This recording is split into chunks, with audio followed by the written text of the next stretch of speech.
Good evening. Welcome to APTN National News. I'm Melissa Ridgen. We begin tonight in Alberta, where a man was sentenced to 11 years minus time served for killing an Indigenous woman back in 2015. 72-year-old Grant Sneesby was convicted of manslaughter back in June, along with offering an indignity to human remains in the stabbing death of 44-year-old Gloria Gladue from Big Stone Cree Nation in northern Alberta. After killing the mother of 7, Sneesby hid Gladue's body for nearly 3 years. He then traveled from Alberta to Manitoba, where he disposed of her body in a rural area. With time served, he will spend the next 3.5 years in prison. And an update to a story that we brought you last night about a fatal stabbing in the remote community of Fort Good Hope in the Northwest Territories. After a 2-day search in the small community, Thaddeus McNeely turned himself into police without incident on Thursday evening. McNeely was wanted after 1 person died and 2 others were injured Tuesday in what police are calling a stabbing incident. He remains in custody, and RCMP are still looking for witnesses in the ongoing investigation.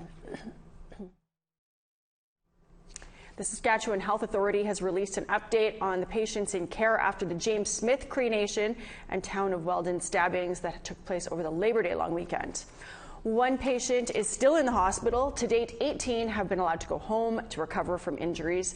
The suspect, Miles Sanderson, died shortly after his arrest. RCMP only said that Sanderson went into medical distress after he was taken into custody. Saskatchewan's chief coroner said a preliminary autopsy showed that Sanderson did not die from blunt force trauma.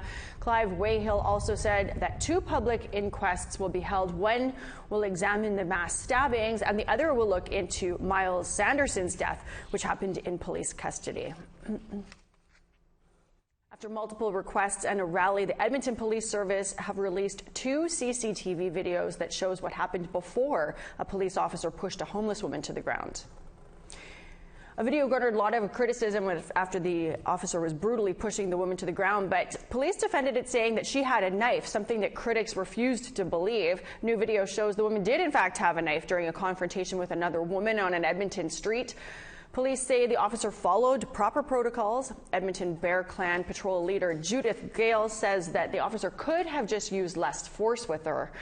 The unidentified woman was later released without a charge. The only person that laid their hand on another human being was the policeman. Yeah, the intersection. So really, who's the aggressor here?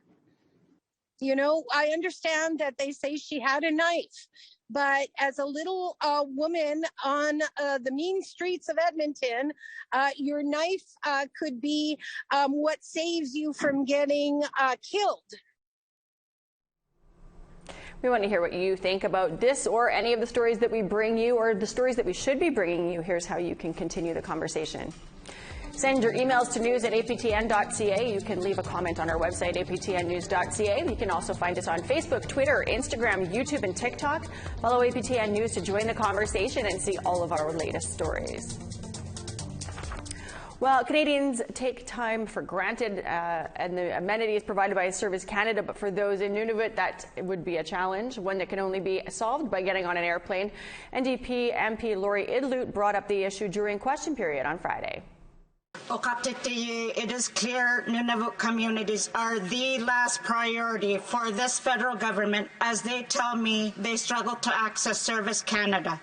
When Nunavut attempt to call Service Canada, they are expected to wait, speak with a different language, or have their phone call dropped.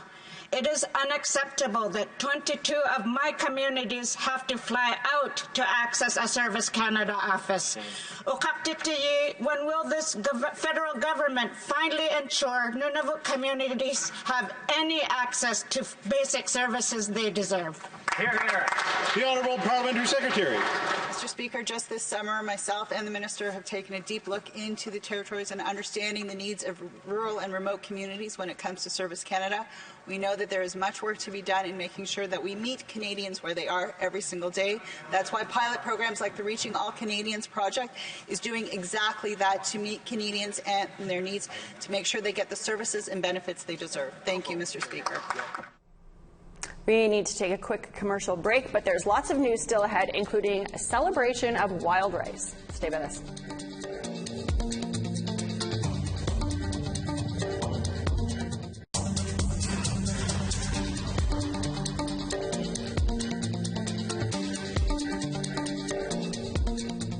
big decision yesterday from Nunavut's Impact Review Board means that 1,100 jobs in North Baffin Island are safe for at least another month. Kent Driscoll joins us from Iqaluit with the latest about the Baffinland iron ore mine.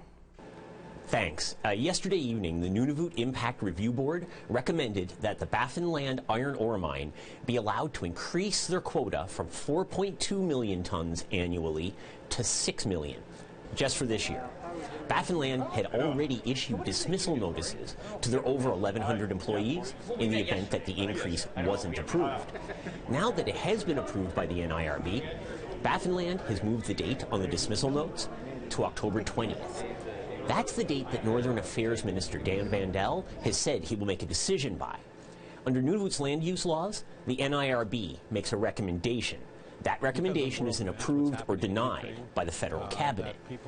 So that means Minister Vandal now has two big decisions on his desk relating to Baffinland. This increase from 4.2 million to 6, which the NIRB has recommended 4, and the previous recommendation, where the NIRB recommended against letting Baffinland up their quota to 12 million tons a year. Now, those two decisions are huge for the territory. The mine is one of the biggest economic drivers in Nunavut. It accounts for 23% of the total economy, and around 350 of those 1,100 jobs are filled by Inuit. We'll keep following this ongoing story, and we'll let you know when the final decisions come in. Back to you in Winnipeg. Thanks, Kent. Well, after a multi-year hiatus due to COVID-19, the Nunavut trade show is back in Iqaluit. Earlier this week, Kent Driscoll, who you just saw there, hit the Arctic Winter Games arena to take in the show and see who he could meet. 100 exhibitors, 400 delegates. This is Nunavut's annual trade show, where business and government meet every year to network. The best part of this event is that you never know just who you're going to see. Layuk Akasuk is the president of the Kikitani Inuit Association, and he knows just how important the development of business is to the future of Nunavut Inuit. The trade show here in our territory of Nunavut is an excellent opportunity for businesses to partner up and work together on our territory's economy. Andrew Ariak is here from Pond Inlet with the nonprofit Smart Ice. They monitor ice conditions in real time and report back to the communities. Here's how they do it. It's what we call a smart kamutik. It's a ground-penetrating radar that's on a kamutik that is towed behind a snowmobile, and we have a tough pad in between our handlebars, and it gives us an actual number of how thick the ice is while we're on the ice. The police are here too. Haley Anawak is a recruitment officer for Nunavut's V Division RCMP. One of their priorities has been recruiting Inuit members. Anawak thinks the best way to do that is to get the potential officers where they already are. Get a Facebook page, because a lot of people up here love using social media, as in Facebook, but also there's Instagram and Snapchat, but the main one that everyone uses is Facebook. This show is a big networking opportunity, especially for entrepreneurs like Bernice Clark. She's the owner of Wasu Soap. They make soap out of locally sourced materials, like whale blubber. When you're in business for yourself, you need every contact you can make. We work with the hunters, either getting seaweed, following the bowhead hunt, because that's far and few. So even during the last, in Hall Beach, I remember being told, don't forget about Waso soap. Get the blubber for Waso soap. So it's a really beautiful story that's community involvement. The theme of this year's show is rebuilding connections, following the show being postponed for years due to the COVID-19 pandemic. Getting business done in Nunavut is always a challenge. These delegates can use every connection they can get. Kent Driscoll, APTN National News, Iqaluit. Manumin, or wild rice as it's known in English, will be celebrated at a festival tomorrow on the Curve Lake First Nation in Ontario. The wild grain has been a staple for Anishinaabe since long before colonization, but it's also been the object of conflict over the years between cottagers and community members. Joining us now is Damon Weitung. She is a co-organizer of this festival. Joins us now to talk about it. Damien, thanks for joining us. Big festival celebration planned for you and your community this weekend. Tell us a little bit about why and what's planned. Yeah, we have a celebration on September 24th from 7 to 11, and we have a great lineup of things to do. It's free of charge, and this is the first year that it's open to the public. So it's our 3rd annual Minoman Cowan Festival, which celebrates all things wild rice related, as well as Indigenous food sovereignty and healing from colonization.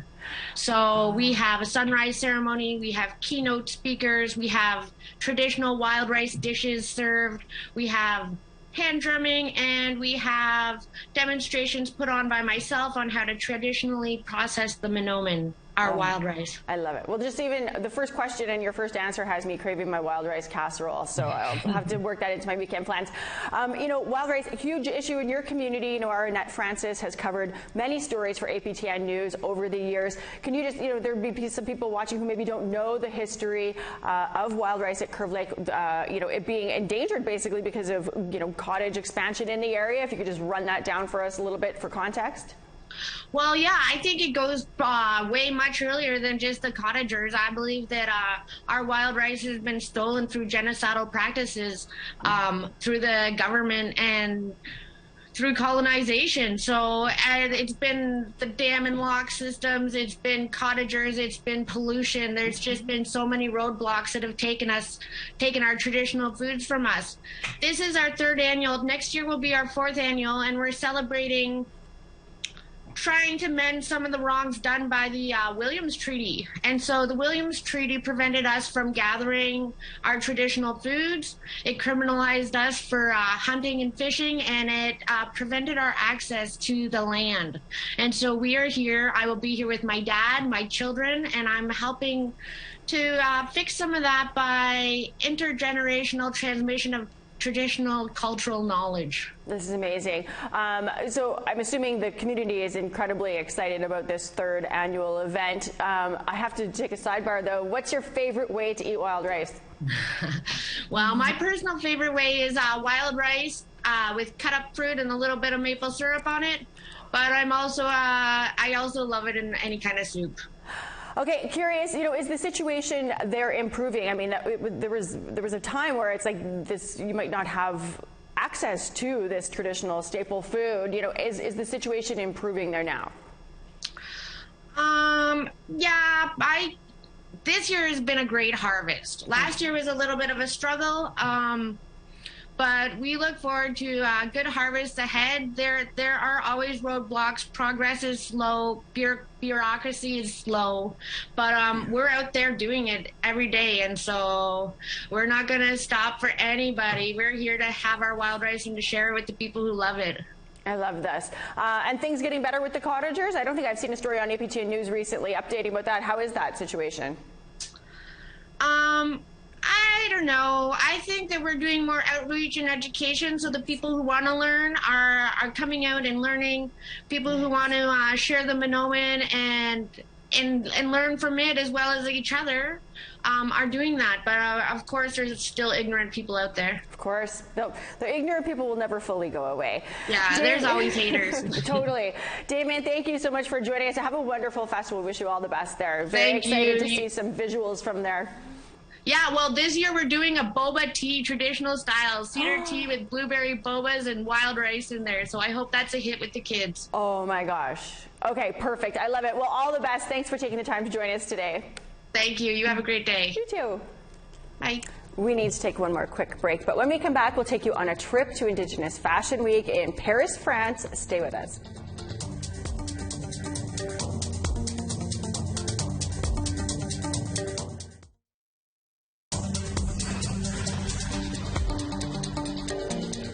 Welcome back. Let's take a look now at our photo of the day. Rachel Mays shared this peaceful shot while on a walk near Lester Beach, Manitoba. Thanks so much for sharing that, Rachel. As the weather cools, there's going to be lots of opportunities to take beautiful autumn pictures. You can email them to us at share@aptn.ca to be featured as our next photo of the day. Let's take a look now at tomorrow's weather. To the east coast, we got 20 and showers for St. John, 16 and showers for Charlottetown. Kuujjuaq, sunshine and 10 degrees, 17 and sunny for La Grande River. Sept-Îles, showers and 12 degrees there. Chibougamau, 16 and sunny skies. 18 and sunny for Peterborough and Ottawa, 16 and showers for Sault Ste. Marie. 15 for Sioux Lookout, showers expected there. 17 for Kapuskasing and Timmins, sunny. The Paw is looking for 18 degrees and sunshine, Puckatawagan showers and 17.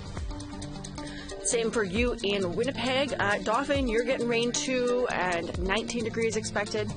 20 for Saskatoon and Regina and Swift Current, you're all getting rain. 16 and sunny for Buffalo Narrows, 14 in showers for Uranium City. Sunny skies and 17 for Fort Chip and Fort McMurray. Sun 2 for Lethbridge, 22 degrees there, 24 with a chance of showers for Medicine Hat, 23 and sunny for Kamloops and Penticton, Bella Coola, showers and 15, 20 and sunny for Fort Nelson, Smithers and Prince Rupert and Sandspit, all showers, 15 degrees, 10 and showers for Dawson City, 10 and sunshine for Beaver Creek, 14 for Fort Simpson, sunny skies there, Wrigley, 10 with a mix of sun and cloud. Inuvik, mix of sun and cloud, 2 degrees. Tuktuk, some snow and 0. Nuyot, 7 and cloud. 13 and sunny skies for Whale Cove and Chesterfield. 3 and sunny for Pangertung. Tallyoak, -3 and cloudy.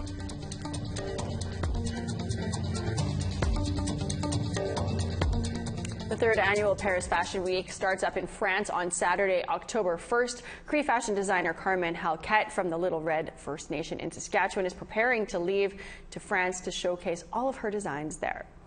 Halquette is currently in her second year of fashion school. She took the chance and applied in April to have her designs modeled in Paris. By May, they said, yep, your application is successful. Her designs are inspired by her Cree culture and contemporary fashion. Halquette says that she's been using her platform to inspire youth to follow their dreams just like her. My culture definitely inspires me for my designs. I mix it up. I keep it, I try to make it into a contemporary, modern, and culture all in one. And so this collection is part of the fall collection that I have, and it is called the Takwagin Pisik collection, which means autumn skies. A woman from the Mistawasis Cree Nation, that's north of Saskatoon, has been hired as a scout by the Winnipeg Jets. Sydney Daniels is the first First Nation woman from the Treaty 6 area to work for the Winnipeg team. After completing her 4-year college hockey career at Harvard University in Boston, she became their assistant coach. She led the USA Under-18 women's national team to a gold medal in the IIHF World Championships in 2011. She's the second Indigenous woman scout in the NHL. Bridget Laquette became the first earlier this year. Now to a story that is part of a special coverage that's coming up on National Day for Truth and Reconciliation. The Mohawk Institute was Canada's first residential school, and it opened in 1828, closed in 1970. The survivors of this school call it the mush hole. Geronimo Henry is one of them. Here's Annette Francis with his story. This old building in Brantford, Ontario is where Geronimo Henry spent most of his childhood years. Yeah, my mother brought us here to the school in November 11th, 1942. We come from a broken home, and there was no place for us to go after the separation of my mom and dad. So she heard of this place, so she thought, well, at least these kids will survive anyway at the school. At just 6 years old, he doesn't remember much of that day. My sister tells me that I was just hanging on my mom's leg, because I was the youngest one. Yeah, so, but then the supervisor came around and just kind of pulled me off my mom's leg, and my mom walked out the door, and I never seen her for 11 years. Henry says there were 600 acres here to farm, with cows, pigs, and chickens. We never got most of the stuff that was raised here. Yeah, so, yeah, and the kids had to do all the work. Like, it was just like child labor, I guess, really. He remembers the hunger. So hungry, like, actually they opened up a dump at the back of the school here, the city of Brantford, so we eventually start going there to get stuff out of the dump to eat. Like wrappers, too, like on candy bars or something like that, and maybe big hunks of chocolate that they just throw out. He also remembers what it was like every June when the other parents would pick up their kids for the summer. Once one guy starts crying, then the second guy starts crying. First they know we're all crying there, wanting to go home, But that didn't help. Yeah, it didn't. But yeah, so And I was like that for 10 years, like my mom waiting, you know, and then. By the time Henry reached the age of 17 with a grade 7 education, it was time to go home. I started my journey down, you know, like drinking, and well, it just actually became an alcoholic, you know, like for 25 years. And from 53 to 1980, then I finally quit in 1980. Yeah, by that time, by that time in my drunken days, I guess you could say, like I got married and I got 6 kids. It was time to start to heal. His work as an Elvis impersonator helped with that. You could get away, I guess in a way you could get away from all the trauma you suffered at residential school and try to be like him, I guess, you know. Yeah, they used to be fun. The girls used to holler and scream, and yeah, they'd steal my scarves and stuff like that. He became an advocate for other survivors as well. He created a program called The Lost Generations and was a key figure in kickstarting a class action lawsuit for compensation for 6 Nations survivors. I feel like kind of like I was obligated, like as a survivor, kind of to do this because, you know, we all went through we knew what they went through, and I knew what I went through, and which wasn't a good, you know, a good thing. Henry's latest project is on his bucket list, to create a marble memorial wall to stand outside this place. It will include the name of all the children sent here, the ones that made it out and the ones that didn't. A little bit, you know. And I said, it's got to be black. And I says, and the name's got to be white. Well, I mean, like, well, no, I says, there's a reason behind that. I says, and it's all black. I says, that's all the black abuses and the stuff that they suffered was evil that they done to us kids. And the name's got to be white because that kids, it stands for purity. The kids were just pure and innocent when they got here, and then that's what they done to these kids. According to Henry, fundraising for the wall has been a huge success. He expects the work to create it to begin soon. Annette Francis, APTN National News, Brantford. The National Indian Residential School Crisis Line is available for survivors and others who might need support. That number is 1-866-925-4419.